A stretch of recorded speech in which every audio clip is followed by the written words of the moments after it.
Hello and welcome to another Tim Talk podcast by Celtic Down Under. I'm your host, Jarrod, and joining me today is Jim Hardie. How are you, Jim? Good, thank you, Jarrod, and thanks for the opportunity to take part in this. I've been really looking forward to it. So, yeah, lots to talk about as always. Yeah, glad to have you on board for the chat. So, what we'll do is just give everyone a bit of a background on yourself. So, do you want to tell us how you became a Celtic fan and a bit of your background in football? Uh, well, I guess me and my family would be probably one of those groups of generational fans that Ange Postecoglou was talking about recently. So, my father was from Glasgow. He's born in Govan Hill, and he had a few brothers, quite a large family. But he was evacuated out of Glasgow during the war, and he came down to the Dumfries area and didn't go back. So that was, his background with Celtic. My mother's family, for what they would call Galloway Irish, from the southwest of Scotland, and she had three brothers, who were all Celtic fans, and my grandfather as well. I can remember, going walking with my granddad and talking about football, when I was like a wee boy, and I remember him saying he'd seen Jimmy McGrory playing at Palmerston Park in Dumfries. So, there was always lots of talk about football and listening to games on the radio as it was then. So, I didn't really have any option about who I supported. I'm very lucky, I think. It's been a great journey being involved with Celtic, and I've got sons myself. My younger son's in Dublin. He married an Irish girl, so he's over there. He's a mad Celtic fan, and he's got a boy himself now, Hamish, who'll be another generation of Celtic fans. So we're well steeped in the Celtic traditions. That's good to hear. It's funny how that works, but yeah. Celtic family is worldwide, and in your case, your actual family is worldwide, and they all go for Celtics. Yeah, absolutely. Yeah. So, do you want to tell us, like, you're based over here in Melbourne, Australia? Yeah. So, do you want to tell us about a bit about what you do, involvement in the local football scene over here, and just a bit more. So, well, at the moment, nothing other than being a spectator. But I came over here in 1989, and my younger son then was about 10, I think, and he got involved in a local football club in Frankston, and I got roped into coaching.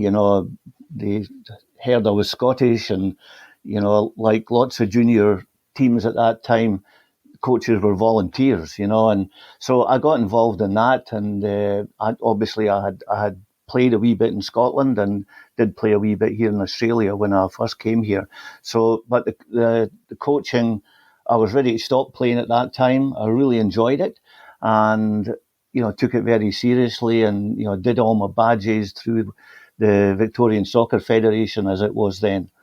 And around about 92 or 93, I got a job with the Victorian Soccer Federation then as a rep coach, coaching in the old regional system, which in those days it was, I was in the southern region, so you were given an age group. Mine was under 14s, and you just went around looking at games, identifying players, putting together a team, and then at the end of the year you would play off in a comp against the other regions in the city, and from there, a Victorian under 14 would emerge from that. So, I was very lucky. I coached a lot of really good players, people who played at a much higher level than I ever did, and so, that was really good at that time.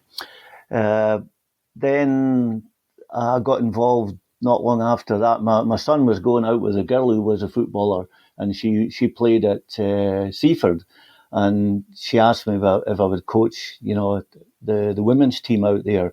So I took that on for 3 or 4 years and had a great time, with that team. Had a bit of success with them. Really enjoyed, the women's side of the game. It was very refreshing. They play with an honesty sometimes that isn't there with the men's side of the game. You very ever hear, the ladies back chatting the referee or staging for free kicks and things like that. And I hope that's something, as the women's game becomes more professional, that they don't pick up from their male colleagues. So after I'd finished with them, I got involved. A friend of my son's called Jamie Skelly, who he took on a coaching job at Noble Park in the State League, and I went in to join him doing that as his assistant, and had a couple of really good years there. And then we went to Casey Comets and coached there for a while with the senior team. But now, at the age I'm at now, I've getting ready for retirement, starting to do different things. So, but I still love, the local football, and made a lot of friends over that journey. And it's always nice, to visit other football clubs and catch up with people that you haven't seen or players that you used to coach. So the time goes by very quickly. The boys that you had in the under-14s now are now retired themselves and starting to think about coaching. So it's been great fun, being involved in local football. It's a great community that they've Yeah, got it over there is. at that level. Yeah, The local sport, whether it's your football, your basketball, your AFL over here, there's just the community of the sport and yeah, how sports mad it is over here in Melbourne is something else. So, yeah, yeah, yeah. And football people are, they're wonderful. They're very, while I was coaching, very sharing. Lots of people that that helped me. I was always keen to learn. And I used to go and watch, other coaches doing sessions, and just to see how other people were doing things. And I was a founder member of an organisation called the Australian Coaches Association, which was put together by a great guy called Ian Greener, who's been involved in Victorian football for a long, long time. And he would organise, for when clubs were visiting from overseas, their coaches would come and put on sessions for other coaches to watch and question. And, you see an awful lot, watching other people working. And like I say, they're, always very time to share, and I can remember, Steve McLaren coming out here once, and, uh, just being so giving with his time, and Roy Hodgson as well, when he was out here, they came out one day, I can't remember which one it was, but it was chucking down the rain, and he could very reasonably have said, "No, I'm not going to do this, lads." But he went ahead and did it and put on a great session, for people who were ostensibly either semi-professionals or just, enthusiasts. that's great to hear. Now, the real question about Steve McLaren is, did he put on an Australian accent while he was here? No, he didn't. No, he didn't. No, mind you, I think he's coached in so many different countries. I think he's kind of, his accent's a bit of a melting pot of various things now. He's got what you would call a global accent now. Yeah, that's right. Yeah, yeah, an SBS accent. Yeah, exactly. So, yeah, so thanks for that bit of history on yourself and all the time you've done, like what you've done coaching wise. So, we'll get into the Celtic stuff for the listeners. So, I want to get your opinion on how last season went. So, who do you think our top performers and who underperformed? And were there any players or teams that surprised you the most? Well, last year, I mean, it was depressing, and I think it was probably made even more depressing by the lack of fans in the grounds. It was watching the games. It was funereal. But I think probably the seeds of what happened last year were probably sown, 2 or 3 years before that. Obviously the run of success that we had, and the titles, and the trebles, and were great. And don't get me wrong, I'm not dismissing them. And Brendan Rodgers' tenure obviously was great, but I think we have to take into account that the Rangers were out of the league at that time. So clearly things were a bit easier to win. When Rangers come back, there was always going to be a period of time before they would become challengers again, and that's probably what happened during the Brendan Rodgers era. Although we did play some wonderful football at that time, but against a fairly weak Rangers side. So I think, we probably got a bit complacent we lost Brendan Rodgers. Obviously, if what we hear is that it was because of differences between him and Peter Lawwell. But I think probably people at senior level became too comfortable. I think Peter Lawwell had clearly been there for far too long. You know, a CEO being in any organisation for that length of time is too long. And, you know, Peter Lawwell was a great accountant for us, but the more he became involved in the football side of things, then the worse things got. You know, I think his fingers were all over, you know, the crime, all the protracted transfer negotiations that went on, you know, multiple times. You know, I think if you worked with Peter Lawwell, you would probably say he was a control freak, but you know, he probably was a micromanager. You know, and I think maybe the John McGinn transfer would be you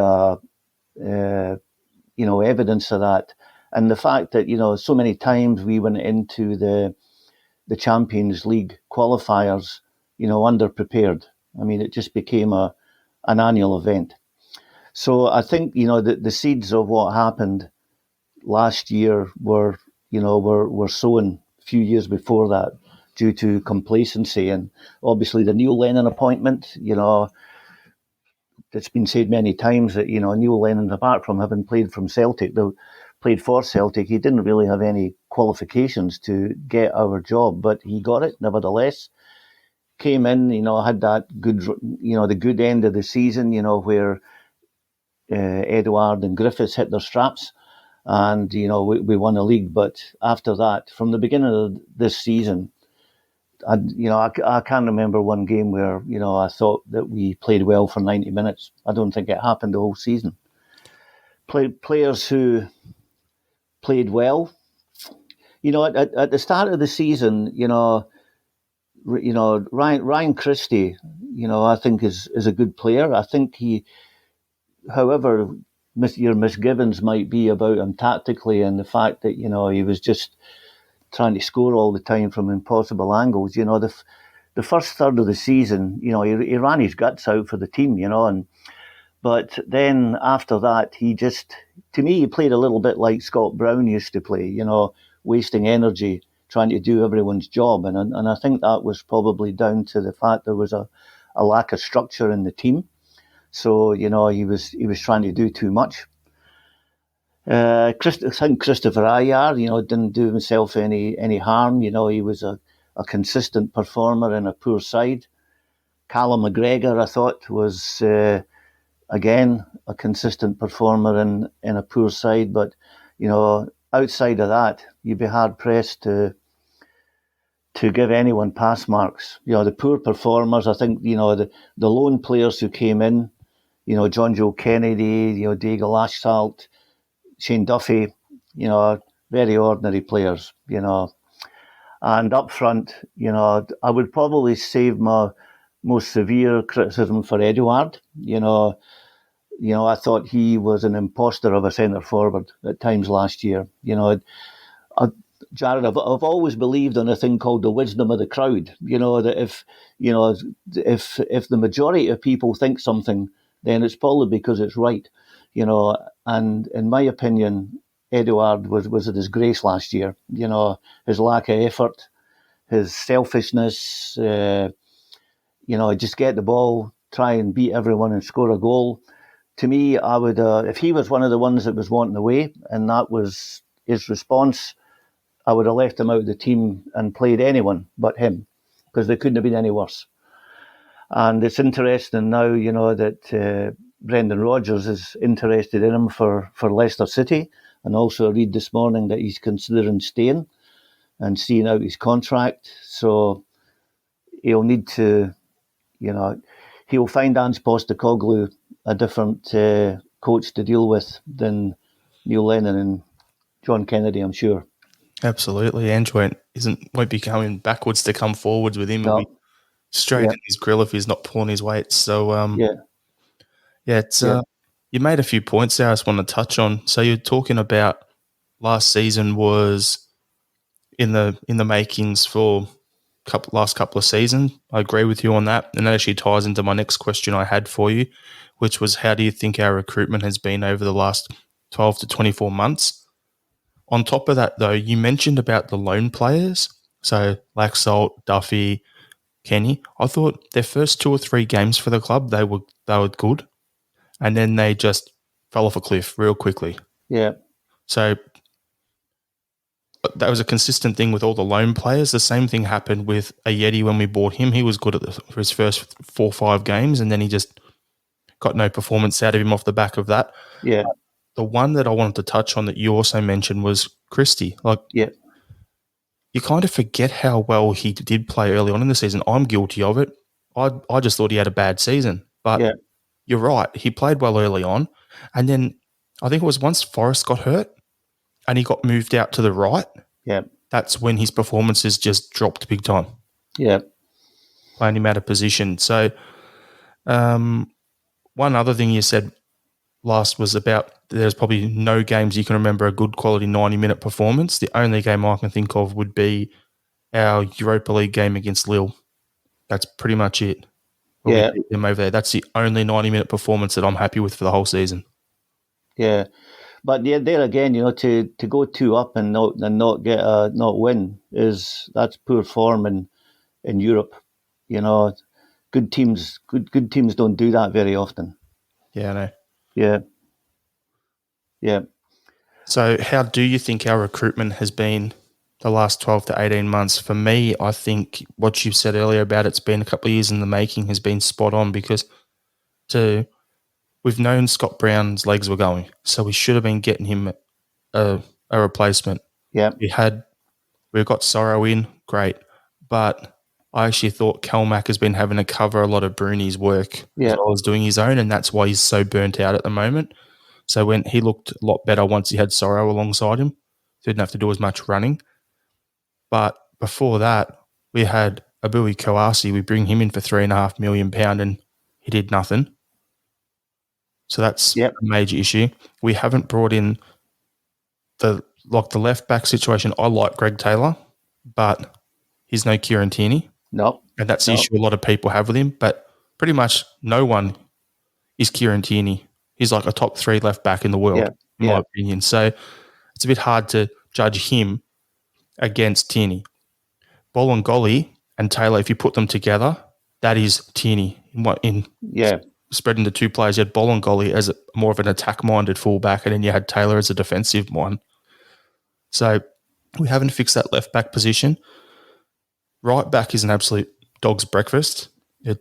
We need someone there. We need a bunch of centre backs, probably 2 or 3. We need another defensive midfielder.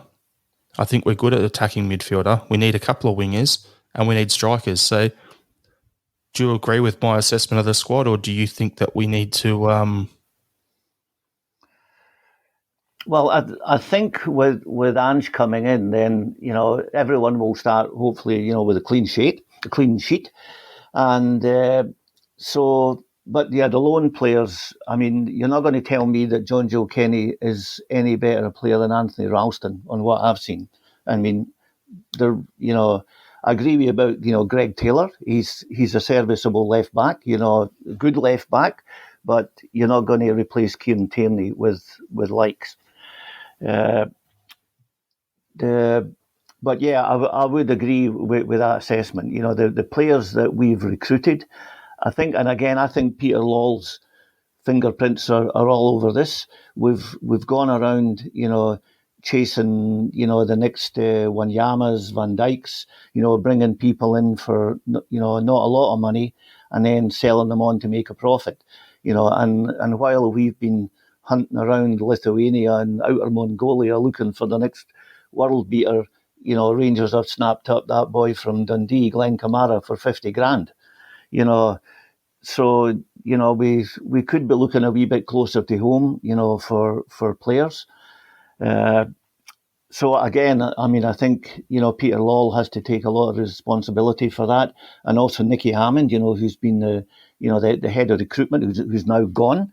I think, his tenure won't be remembered, well. We haven't recruited well. And, and I think it's just a matter of, who's been in charge of the recruitment. If your CEO, if it's correct, that he is taking advice from people and signing players without the authority of the manager, example, Marian Shved, then that is a serious structural issue within any club. And so, yeah. Agree with you on that, because that was the one I was going to bring up. Bayo and Shved, those two, like they're the key. They're exactly what you're talking about. They're players that we're trying to get on the cheap and flip for 8-10 million later on. But when you go back and look at it, we signed Armstrong, and Mackay Stevens and Shifty, all from Dundee United. None of them were sexy signings at the time, let's be honest. But did one of them worked really well, which was Armstrong. He did great for us. We made 7 million on him.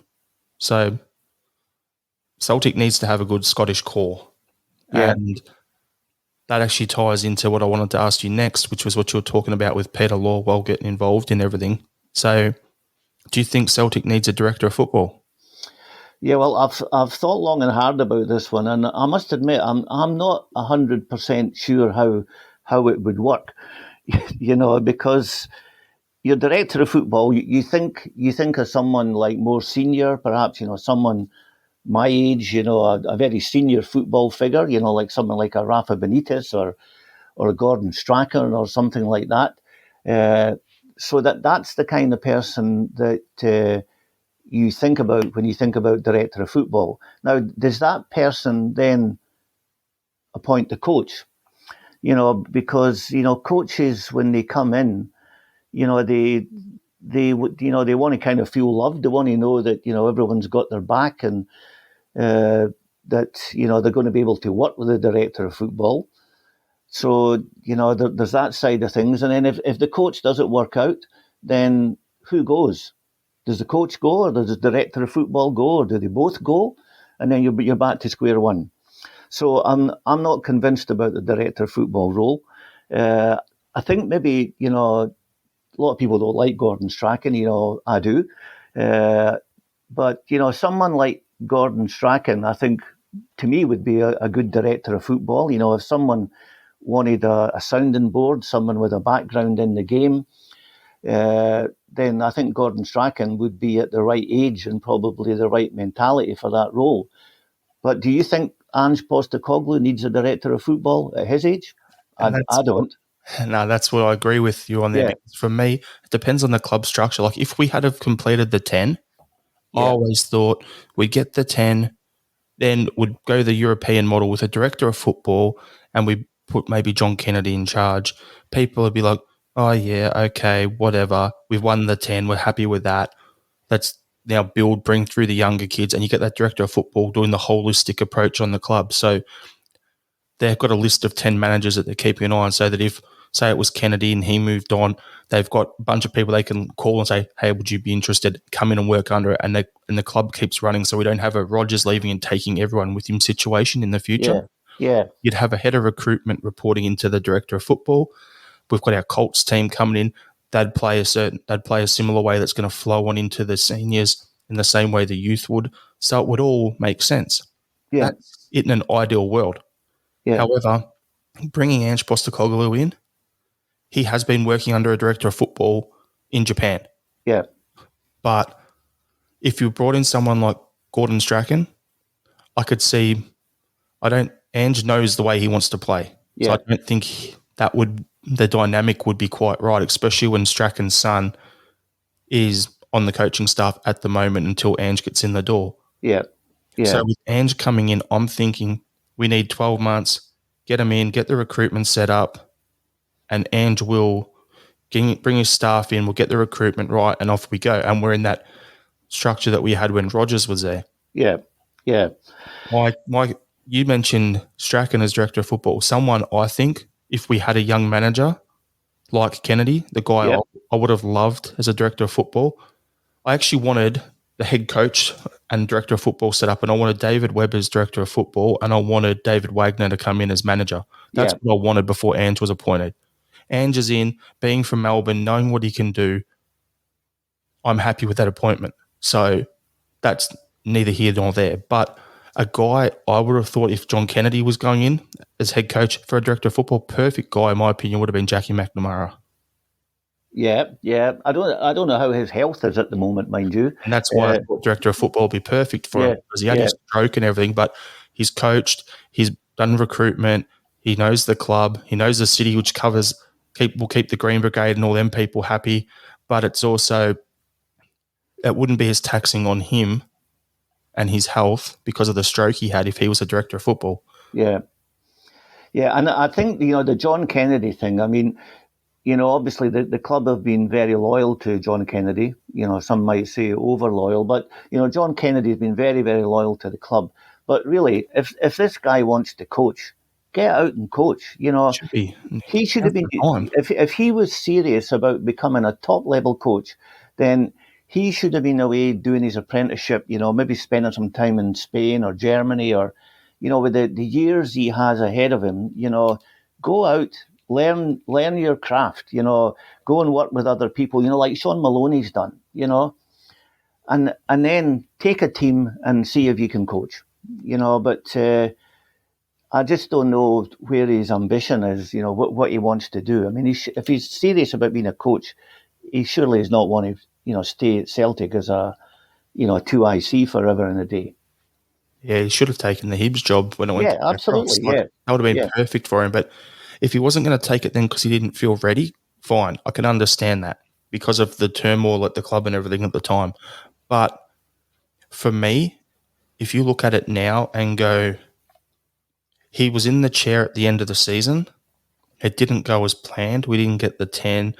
He should have come in and just been attacked. Okay, this is my chance to prove what I can do.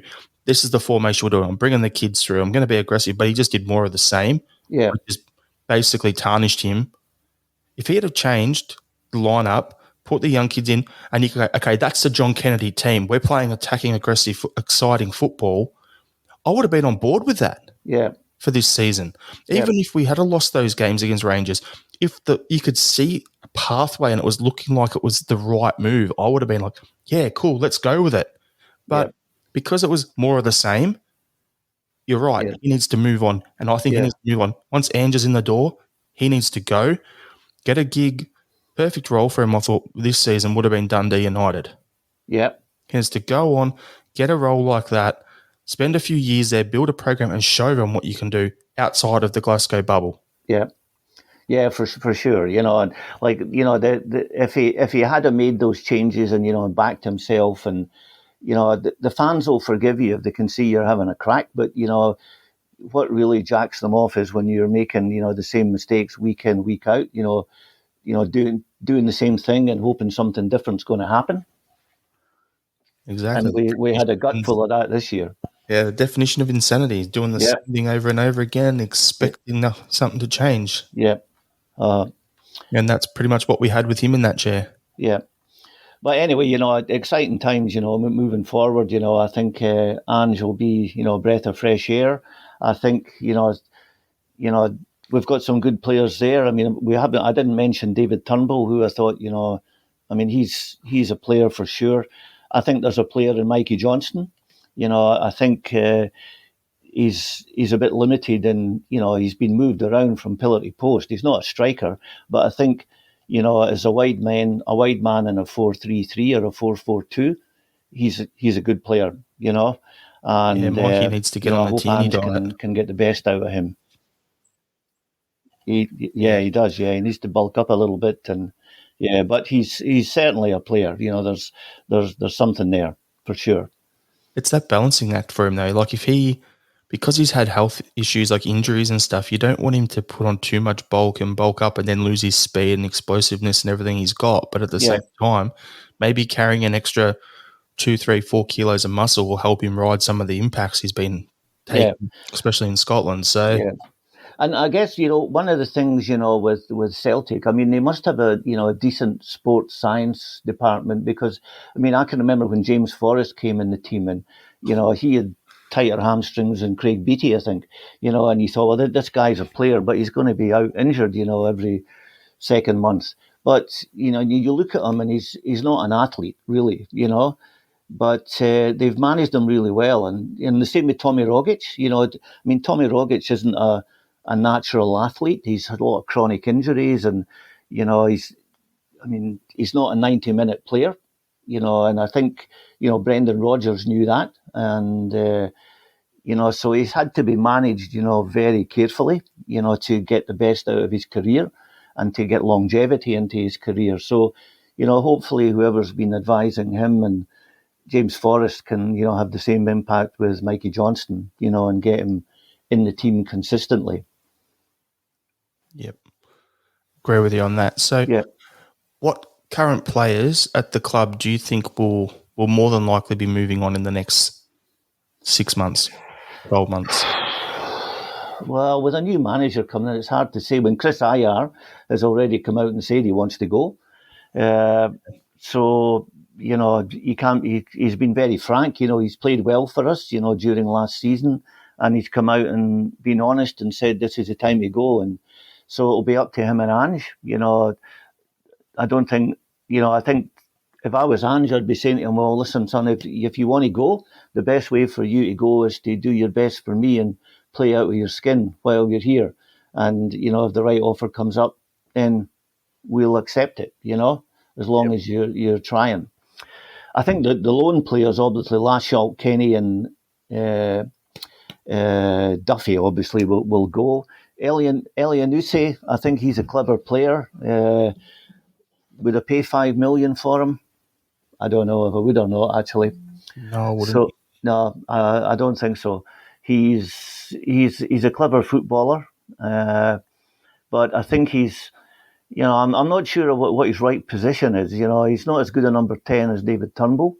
He's not a wide player. He's not quick enough. To take a man on and beat him like Mikey Johnston or James Forrest can. Defensively, he's not great. So I wouldn't buy him for $5 million. I think his best position is playing off a target man as a striker. Yeah. So if you had, say, that guy we're talking about before we recorded from Czech Republic as your big target man, that's right. Yeah, and then you had him playing as the inside forward or a secondary striker off that would work. But then if you're going to play that, then that means you can't play Turnbull, Rogic, because you're not going to have a number 10 in your lineup. So it kind of defeats the purpose. So that's why I'm like, at $5 million for his transfer for Elyounoussi plus wages, and then the formation thing, I just don't see it being a good fit. Yeah. So who do I think will definitely? I think IR will go. He said he wants to go. I hope he doesn't. I think Edouard will go, and Christie's already kind of hinted that he wants to go. I think he might stay. So yeah, but that would be it. Barkas. Is it going to make any difference, that coming in with a Greek coach, is Anne's going to get something out of him that we haven't seen already? I don't know. He doesn't even look like a goalkeeper to me. I'm sure he is. He's been a Greek international. There must be something there. But, he just doesn't have the presence or the command of his area that you expect for a goalkeeper. He's got the look about him that if you walked into an accountancy firm and he was sitting behind the desk there, you'd be like, yeah, that makes sense. That's right. To me, it looked like a wee boy for the under-16s that had just come in and got a game, But there must be something there. He must be a good goalkeeper. It's got to be. It's a Greek international. He's played in the Champions League. Yeah. Apparently, he's more a sweeper keeper, so a guy good with the ball at his feet. Yeah. Which would suit the way Ange's teams play. Yeah. But at the same time, I'm yet to see him make a game-changing stop. Yeah. So that's where my doubt is. And if we're being linked with a £3 to £5 million deal for Matt Ryan, who Ange just managed before, gave him his international debut, and he's good with the ball at his feet, and he's a good shot stopper, then sorry, Barkas, see you later. No, definitely. If we were to get Matt Ryan for that kind of money, that would be phenomenal business. He's a good age. He's got many, many years ahead of him. So let's keep our fingers crossed for that one. But like I say, you asked me who I think will move on. I think Barkas, Ayar, Edouard, and maybe Christie, and all the lone players can can go. Yeah. Yep, I have to agree with you on that. I think Christie will be sold because he's only got 6 months left on his deal. So Yeah. there's no point really keeping him. If he Yeah. signs a pre-contract in the next month or two to go somewhere off the back of the Euros, then we'll just Yeah. cash in and take a nominal fee and say, Yeah. see you later, all the best. Yeah. And at left back, I mean, I often, send letters into Celtic Park if I see players that I think are good. But there was a young lad called Liberatore Cacheri who played for Wellington Phoenix, left back. And he hit their team at a pretty young age. And Kevin Muscat actually took him to, Took him to St. Truden in Belgium. yeah, and I thought he was a fantastic young player. Very, physically very mature for his age. A real kind of, he wasn't Kieran Tierney, but that kind of mould of player, always looking to get forward and, crash into the box. And the last I heard, apparently Juve were looking at him. So, I did send something into Celtic and they said they would pass it on to someone, but Funny I'd like them thing to is, have another look at him. I've got a funny one for you because about him, where I sit, because I'm a Melbourne Victory season ticket holder, where we Yeah, sit, we have the opposition benches in front of us and they warm up just around the corner. yeah, And I thought watching him on TV that he was a lot smaller than he is. yeah, Like, I actually thought he's maybe like 5'6", yeah. That's what I would have thought. Yeah, I thought he was small. yeah, And then one day I'm sitting there and you got Gary Hooper, and we all know the size of Hooper. He's yeah, actually bigger than he looks. Like, he's like almost 6 foot, yeah, decent height and build about him. And I'm watching Hooper warm up, and there's Casais warming up right next to him. And I'm like 4 or 5 meters away from the two of them. And I'm like, dude, he's massive. yeah, He's got that, it's going to sound weird, he's got that Lustig build about him where he's a lot taller and bigger and, stronger yeah, looking yeah, in person than he actually looks on the TV. yeah. And he's like solid, around the hips and the thighs. He's Doesn't get and knocked off the ball. yeah, and he's a good age. So I don't know what he's doing at the moment, but well, I'm sure Ange. I won't have to tell Ange Postecoglou who's out there that you can look at. He'll know that far better than me.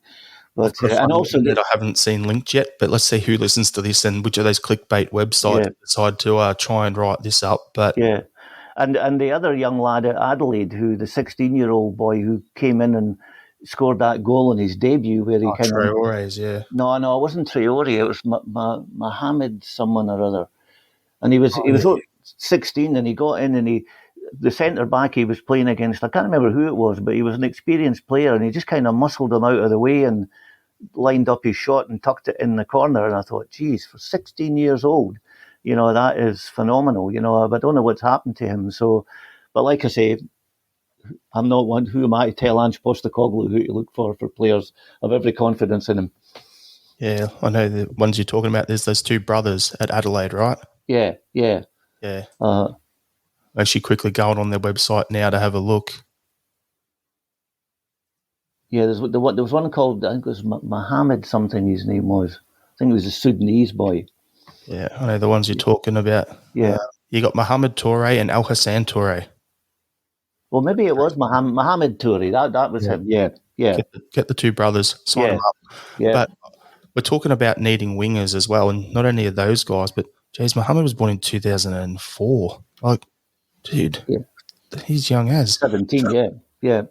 But the thing for me as well is one that I wouldn't be surprised to see would be Ange, because he rates him highly from back in the day, would be Chris Economides from Perth. Yeah. Because we need a winger, so that one you could be linked with. Yeah. Another one, I'd love to see Riley McGree. Yes. Yeah. If we can get him out of his deal in America. And yeah, there's one other, Tilio from Melbourne City. Yeah, I don't think I've seen him. He's a young winger. Yeah. He reminds me of Arzani, but a bit more built. Yeah. And of course we've got Aaron Moy. Apparently is in the frame as well. Good. That'll be interesting if that happens. Yeah. We could have had him when he was at St Mirren. I heckled the living hell out of him in a FFA Cup game. I was there. He was taking corners, and he just come back from St Mirren, and he came over, and my brother who was there said something to him because Moy, blah, blah, blah. I said something. He just looked at me brother and just told him to F off. And I started ripping him the rest of the game. You couldn't even hack it at St Mirren. What are you? And then look at the development he's had ever since. Yeah, I know. Yeah, he's a quality player now. I'm like, yeah. Imagine if he comes to Celtic now, and my missus can't stand him because of that either. So that'll be an interesting one. Yeah. If anyone ever wanted to stitch me up if he resigned, send me a Celtic shirt with Moy on the back, and it would be the most awkward moment. Yeah, you can wear it with pride. Yeah. All right. So what we'll do, switching gears a little bit. Now we'll just go through the last 3 or 4 things we'll go through, which I always like to end these podcasts on. So who would be your all-time favourite Celtic player and why? Well, you probably guessed this. For someone of my generation, it would have to be Jimmy Johnston. I kind of grew up with him. Actually, the first, it wasn't my first Celtic game, but the first time I ever saw Celtic, I lived in Dumfries, and there's a large psychiatric hospital near where I lived, and it had all these like rolling grounds, and Celtic came down once, and it must have been the very, very early 60s to play a match against a Dumfries select team.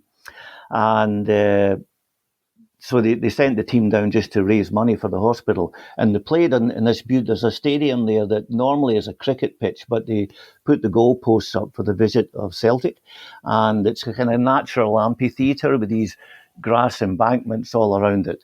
And I remember going there, and Jimmy Johnston was there. And I was a wee boy myself, and Jimmy Johnston just looked like a wee boy too.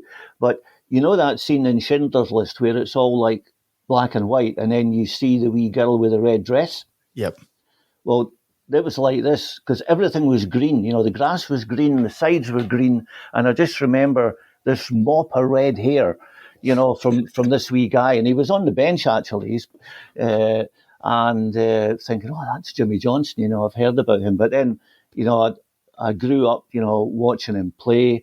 I saw him live, so many, many times, and just a wonderful player, phenomenal athlete, very, very brave and good header of the ball, And I remember, one night going up to a game, and I remember it was between Christmas and New Year, and we went up, and Celtic played Dundee United, and there wasn't much of a crowd there, and it was freezing cold. The pitch must have been rock solid, but Jimmy Johnston that night, Celtic won 7-2, and honestly, at the end of the game, when you left, you would have thought Jimmy Johnston was the only person that played.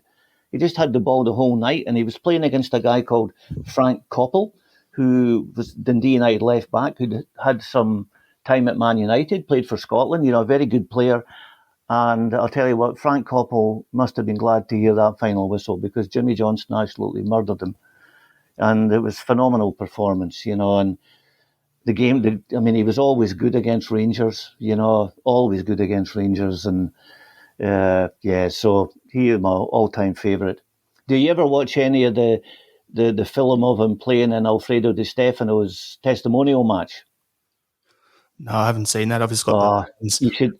So after Celtic won the European Cup in '67, their next game, they were asked to take part in Alfredo Di Stefano's testimonial. You've heard of Alfredo Di Stefano, yeah? Yep. Yeah. So Celtic played, and Jock Stein changed the team. He played John Fallon in goals because he didn't want, he said he didn't want that European Cup winning team ever to lose again. But anyway, so he changed the team. John Fallon played, and Jimmy Johnston that night, he put on an absolute clinic, and you should YouTube it, because it's just absolutely phenomenal. The stuff he was doing. The Real Madrid players were frightened to go near him, because he was just, absolutely fantastic. Brings a tear to my eye just talking about him, actually. Who would be your top 5 players that you've seen play for Celtic in your lifetime, Jim? Oh, well, obviously Jimmy Johnston. I saw Kenny Dalglish make his debut for Celtic. I remember his first competitive game, I think, was against Raith Rovers, and he came in for Bobby Murdoch, I think, who was away at one of his rehab clinics at that time, because he always had a trouble with his weight, and Jock Stein used to send him away to a health farm from time to time to get him right. But Dalglish came in and played that day, and then the next pre-season, he started to play regularly, and I remember being at a game at Kilmarnock, a pre-season friendly, and it was actually a player called Frank Beattie's testimonial.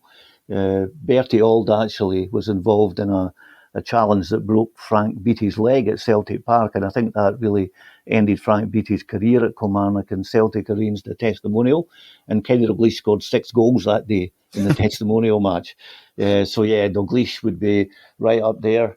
Paul McStay obviously was, a big favourite, although I came here in '89, so I missed a lot of, his career in live action, but wonderful player. I loved Lubo Maracic. He was just, I've got a T-shirt with his name in it, and it says "A Gift from God," and he sure was. He was,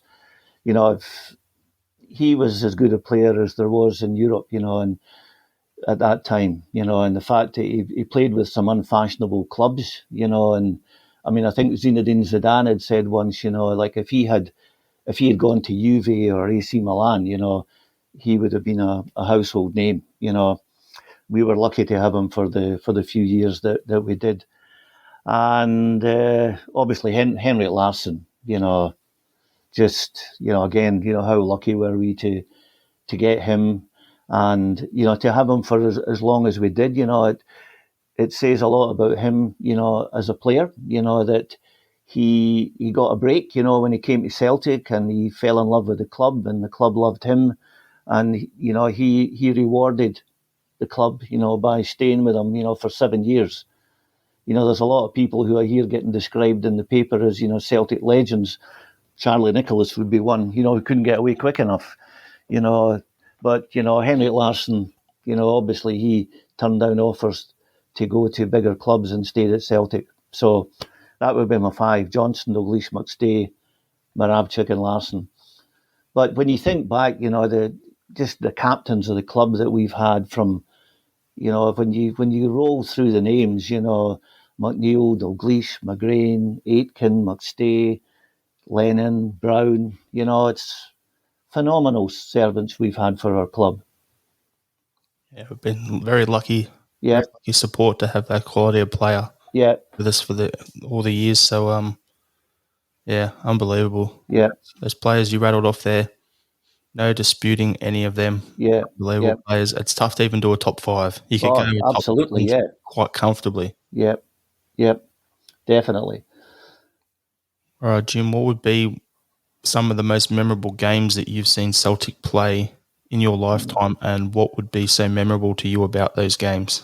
Well, the first one, the first Celtic game I ever went to was in October 1967. My dad took me up to the League Cup final. We played Dundee in the October, and it was a Saturday, and I think Celtic were flying out to Buenos Aires after that game to play the second game against Racing Club in that, notorious World Club Championship. Yep. Unfortunately, Big Jock rested Jimmy Johnson for that game. I was so looking forward to seeing him, and played John Hughes instead. But the 1-5-3, my first game, really, really memorable as an event. Stood up in the Old North Stand there at Hampden to see that. Other memorable games, the Celtic Rangers Cup final in '69 at Hampden. I was lucky enough, I was at the Celtic end, and when we scored those 3 goals in the first half, I was right behind the goals when McNeil and George Connolly scored those goals to put us 3-0 up at half time. It was phenomenal game. The 2 games against Leeds United in the European Cup, I was lucky enough to be at those. The second game, the one at Hampden, just for the size of the crowd, obviously they always said, Hampden held 134,000. I mean, it didn't hold them; it got them in. I had many frightening experiences coming out of grounds, during that time. So it was the Ibrox disaster. There was many times when coming out of grounds when you would felt like something like that was going to happen. And I got a real fright once at Celtic Park, and from then on, I always waited a wee while after the game ended for the crowd to thin out before I left.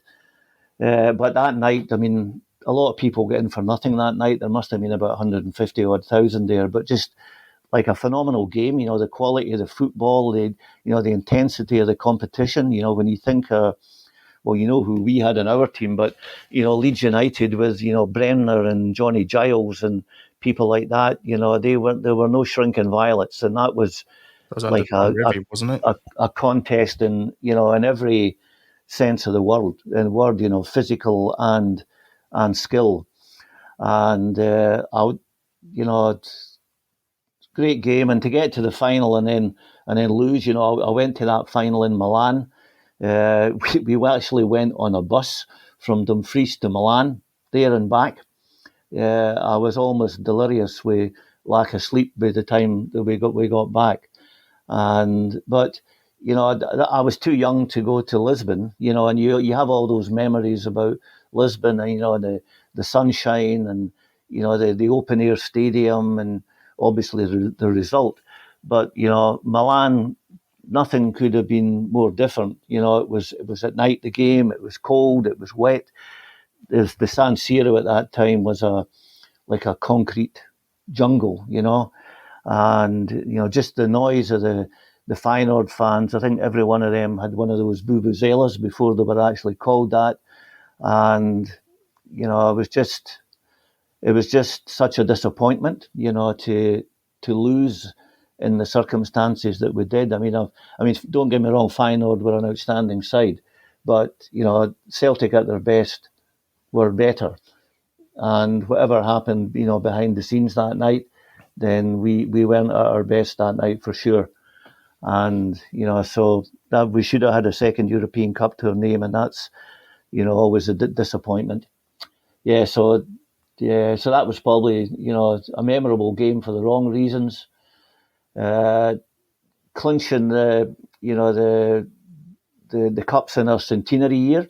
That was fantastic just before I came to Australia. And just, a story about that, when Celtic won the league that day at Celtic Park, they beat Dundee 2-0. And in Dumfries that Saturday had been earmarked for our supporters club dance, which we had every year. And there was always like a guest would come down from the club, in the days when, players and club staff used to do that kind of thing. And Billy McNeill, who was the coach then, and Tommy Craig, his assistant, were earmarked to come down that night to join us for the celebration, because Celtic won the league that day, and we thought, well, I can't see Billy McNeill. He's not going to come down now. He'll have other things to do, but he did. Him and Tommy Craig left whatever celebrations was going on up in Glasgow and came down and joined us for that celebration. And I remember both he and Tommy Craig, they had on Celtic socks under their suits because they'd ended up in the bath after the game, and they had to their jocks and socks were soaking, and they had to wear football shorts and football socks under their suits. But they drove down and spent the night of it with us, and it was fantastic. And it tells you a wee bit about Billy McNeill and the kind of man he was. If he had rang up and said, "Listen, in the circumstances, I can't join you," everyone would have understood. But he drove all the way down the road and joined us that night. Yeah, so very special. What a man! That's all I'd say. What a man!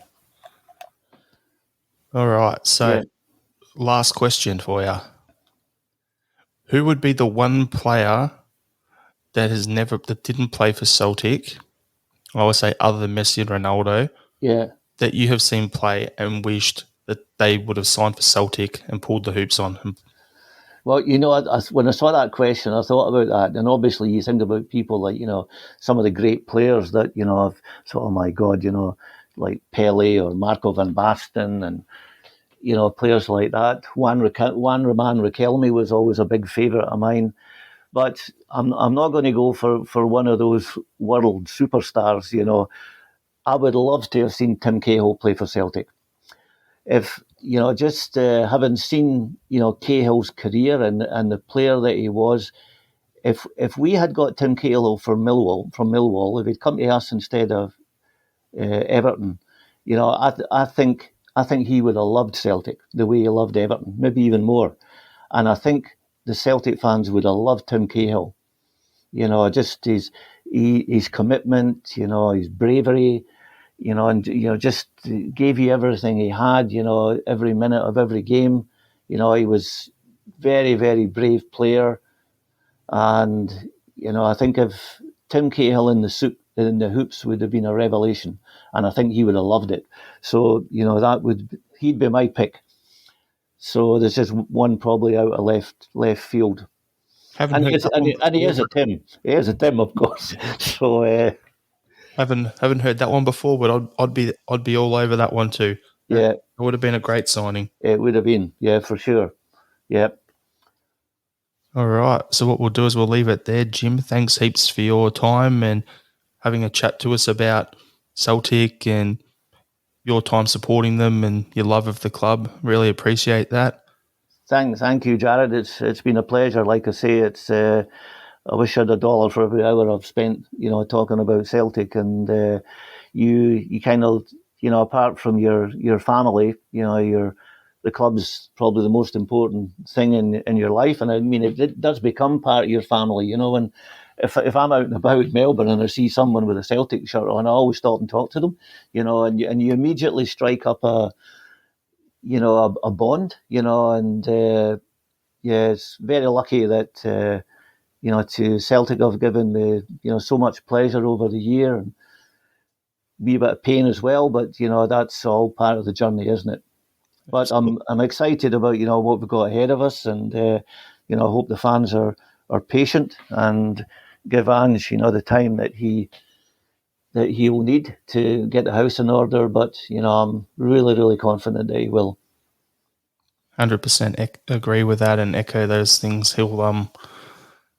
Yep. We're in for a very special time coming up if Ange does what he normally does. Yeah, well, I think, I mean, usually Angie's first few matches, more than the first number of weeks at a club are a bit rocky as the club get to get used to his style of play. I think, if he qualifies for the Champions League, I think it'll be a miracle. I think it's maybe a stretch to think that will happen. I mean, I pray that it does, but I'll be a bit forgiving if it doesn't. But things can turn around quickly. I mean, we can win the league this year. I mean, if you look where we were, when Martin O'Neill come in, I always remember I was in Dumfries the year before Martin O'Neill started, and my brother-in-law, my wife's sister, married into a family of Rangers supporters, but my brother-in-law at that time, Rangers had won the league, and I think Celtic were playing Motherwell that day or something, and my niece came out and ran and said, "Oh, Uncle Jimmy," she says, "Celtic beat Motherwell 2-1 or something." And my brother-in-law, Andy, says, "Oh, don't tell me we've only won the league by 21 points. And of course, I was choking on my barbecue and say, "Oh, your time will come." Well, at 21 points, we turned that around the next season and won the league. So things can change quickly. Well, it's happened in the last couple of seasons. We smacked them by 20-something, and they did us by 20-something this year. It's Absolutely, doable. yeah. And as we mentioned earlier, if you bring in a goalkeeper of Matt Ryan's ilk, for instance, he'll win you 15 points a season in the same way McGregor's done that for Rangers this season just gone. So Yep. that'll fix it up. And then also if you take out if the derby results flip and we win 3 and they win 1, there's an 18-point swing. So it's a lot closer than you think. So Yep. the key thing is Ange is going to need to get these guys fit to play his style of football, considering the way they played last year. We were just too unfit. We'd run out of legs after 60 minutes. So that's going to be his biggest issue from day one. He's getting the fitness levels up and then go from there. But I've got faith. I know I've seen him do the job before at club level here numerous times. Seen him do the job at national team level. He did it in Japan. Now it's time for it to happen in Glasgow.